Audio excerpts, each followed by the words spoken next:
The first order of business is go into that scenario that you just painted. Your brother is just married and he loses his potential life partner unnecessarily because you didn't insinuate yourself appropriately and you didn't share the information. And now he's gone and your brother is bereft. So go into that scenario as cinematically as you can conjure and feel what comes up inside of you, the sensations that come up. I find this really hard to do spontaneously. You might just wait for the next moment that you're feeling the feels, the next moment that you feel like, oh my God, this is terrible. Go in, just drop everything, 5 minutes, 3 minutes, okay?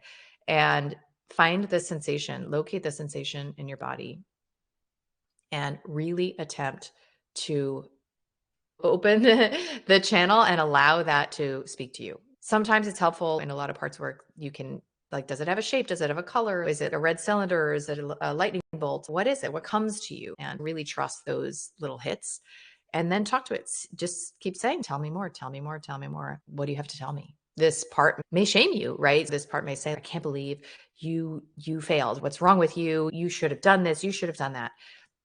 And then beneath that part, you can ask these questions like, what are you worried would happen if I don't tell him what to do? Well, here's what's going to happen. He's going to die and everyone's going to feel horrible. So you learn about this protector that imagines that it's your responsibility to make sure bad things don't happen.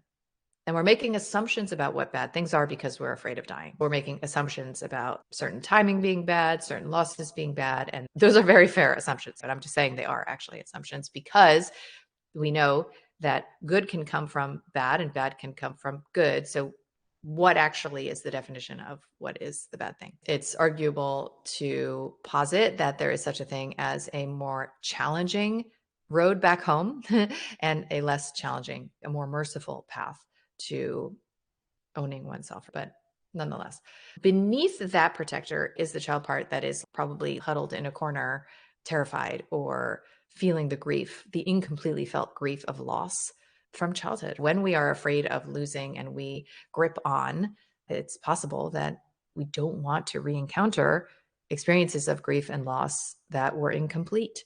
Scary to do so. So how can you be with your sensations, be with what's coming up in you so that you don't imagine that you have to do the thing on the outside to not feel this on the inside? That's always going to be the opportunity of any upset.